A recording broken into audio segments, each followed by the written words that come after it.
Psikologi industri dan psikologi organisasi merupakan dua cabang ilmu psikologi terapan yang pada dasarnya berfokus pada interaksi manusia dengan dunia kerja.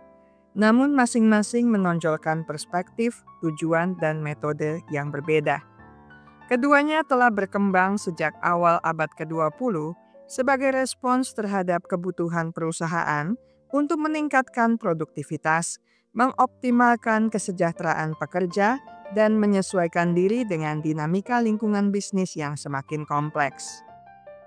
Meskipun terdapat perbedaan konseptual yang signifikan, integrasi antara psikologi industri dan psikologi organisasi telah melahirkan sebuah bidang interdisipliner yang dikenal secara luas sebagai psikologi industri dan organisasi. Dalam video kali ini kita akan menguraikan konsep dasar, ruang lingkup, perbedaan utama, kesamaan, serta alasan mengapa kedua bidang tersebut digabungkan, sekaligus meninjau manfaat dan tantangan yang muncul dari pengintegrasian tersebut. Psikologi industri pada dasarnya berakar pada upaya mengaplikasikan prinsip psikologi eksperimen terhadap permasalahan yang bersifat teknis dan operasional di tempat kerja. Fokus utama psikologi industri terletak pada seleksi, penempatan, dan penilaian kinerja karyawan. Dari sudut pandang ini, pekerja dipandang sebagai sumber daya manusia yang dapat diukur, dioptimalkan, dan diprediksi melalui instrumen seperti tes kemampuan kognitif, tes kepribadian, assessment center, serta metode evaluasi kompetensi. Psikologi industri menekankan pentingnya validitas dan reliabilitas dalam proses seleksi, sehingga keputusan perekrutan dapat didasarkan pada data empiris yang kuat. Selain itu, bidang ini juga mencakup analisis pekerjaan untuk mengidentifikasi secara rinci tugas-tugas, kompetensi, dan persyaratan kerja yang dibutuhkan, yang selanjutnya menjadi dasar bagi desain sistem remunerasi, perancangan struktur organisasi, serta pengembangan program pelatihan yang tepat sasaran. Berbeda dengan pendekatan yang berorientasi pada individu, psikologi organisasi menitikberatkan pada dinamika kelompok, budaya perusahaan, kepemimpinan, motivasi, dan kesejahteraan secara kolektif. Perspektif ini memandang organisasi sebagai sebuah sistem sosial yang terstruktur, di mana interaksi antar anggota, nilai-nilai bersama, serta norma-norma tak tertulis mempengaruhi perilaku kerja dan hasil organisasi. Psikologi organisasi meneliti bagaimana faktor seperti iklim kerja, komitmen organisasi, kepuasan kerja, stres kerja, serta proses komunikasi dapat mempengaruhi produktivitas dan retensi karyawan. Pendekatan ini lebih menekankan pada teori-teori motivasi, teori kepemimpinan, serta model perubahan organisasi untuk merancang intervensi yang meningkatkan keterlibatan, inovasi, dan keseimbangan kerja dan kehidupan.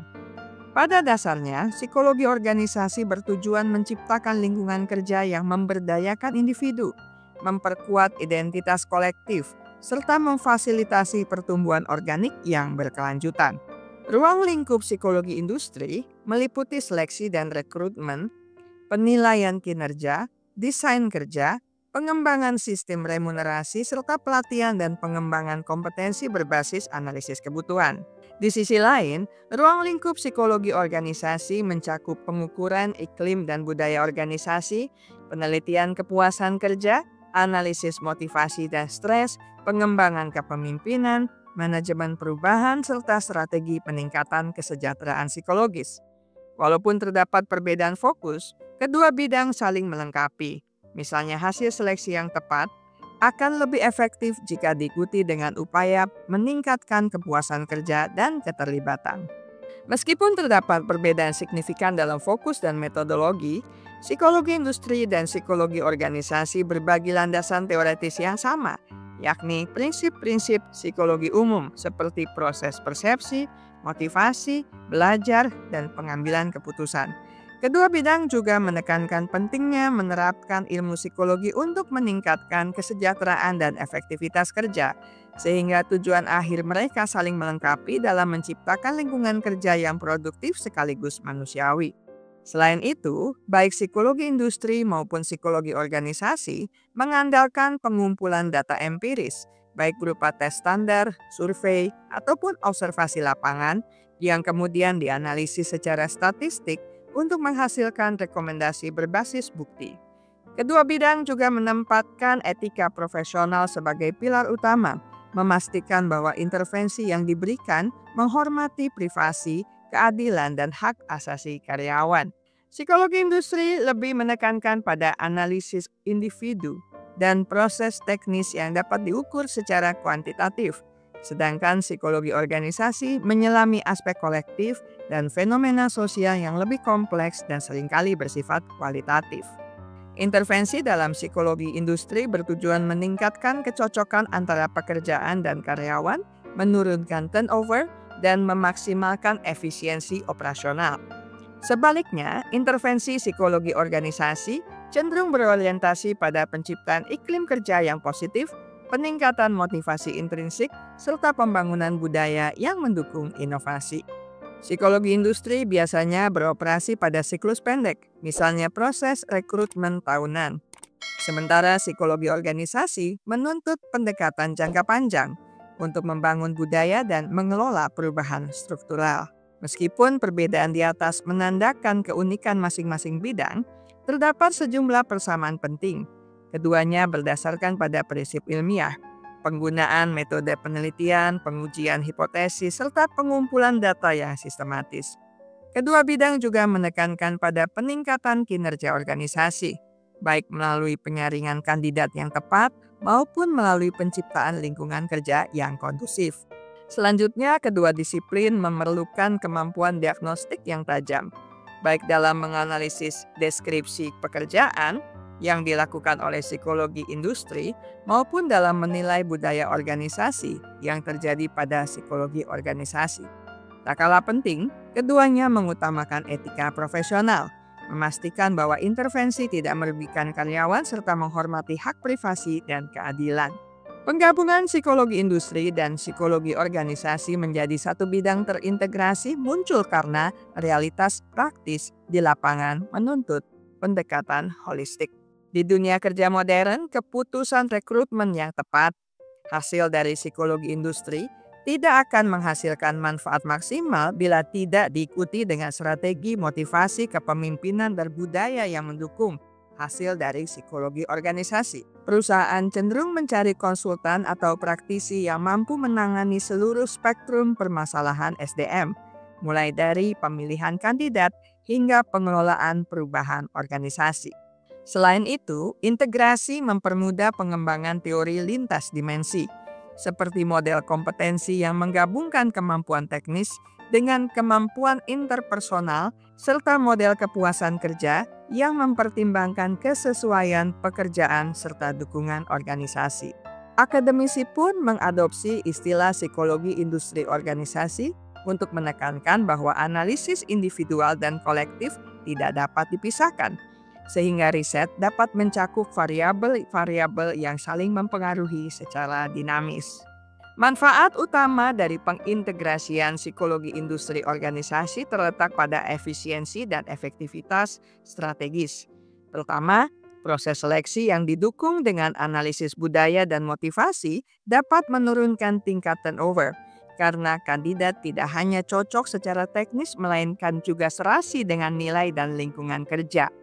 Kedua, intervensi yang bersifat multidimensi, misalnya program pelatihan yang sekaligus mengembangkan kompetensi teknis dan kepemimpinan, meningkatkan return on investment pelatihan, karena hasilnya dapat diukur baik pada tingkat individu maupun organisasi. Ketiga, pendekatan terpadu mempermudah pemetaan jalur karir, karena data dari seleksi, penilaian kinerja, dan survei kepuasan dapat diintegrasikan menjadi profil kompetensi yang komprehensif. Keempat, dari sudut pandang kesejahteraan karyawan, psikologi industri organisasi dapat merancang kebijakan yang menyeimbangkan tuntutan produktivitas dengan kebutuhan psikologis, sehingga menurunkan risiko stres, burnout, serta meningkatkan engagement. Kelima, integrasi memberikan basis ilmiah yang kuat bagi kebijakan HR, memperkuat keputusan manajerial dengan bukti empiris yang holistik. Meskipun manfaatnya signifikan, proses integrasi tidak lepas dari tantangan. Tantangan utama pertama adalah kompleksitas metodologis, menggabungkan data kuantitatif dengan data kualitatif. Data kuantitatif misalnya tes kemampuan atau penilaian kinerja, sedangkan data kualitatif misalnya survei iklim dan wawancara. Keduanya memerlukan keahlian statistik multivariat serta teknik analisis campuran yang belum dikuasai semua praktisi. Kedua, terdapat kendala budaya organisasi. Perusahaan yang tradisional cenderung memisahkan fungsi rekrutmen dan pengembangan budaya sehingga resistensi terhadap pendekatan terintegrasi dapat muncul. Ketiga, biaya investasi pada teknologi informasi dan sistem Human Resource Information System yang dapat mengelola data terintegrasi seringkali menjadi hambatan terutama bagi organisasi kecil atau menengah. Keempat, aspek etis menjadi lebih rumit ketika data pribadi karyawan, misalnya hasil tes psikometri, dihubungkan dengan data perilaku organisasi, sehingga perlu mekanisme perlindungan data yang ketat serta transparansi dalam penggunaan informasi.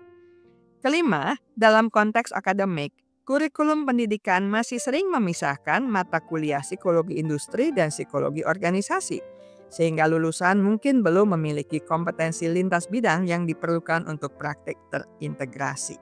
Saya selesai sampai di sini. Kita akan berjumpa lagi di minggu depan dengan video menarik lainnya.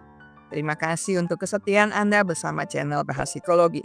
Jika Anda merasa video ini bermanfaat, jangan lupa untuk like, share, dan subscribe untuk konten menarik lainnya. Ingat baik-baik, kesehatan mental Anda sangat berharga. Jagalah, pertahankanlah dengan sekuat tenaga.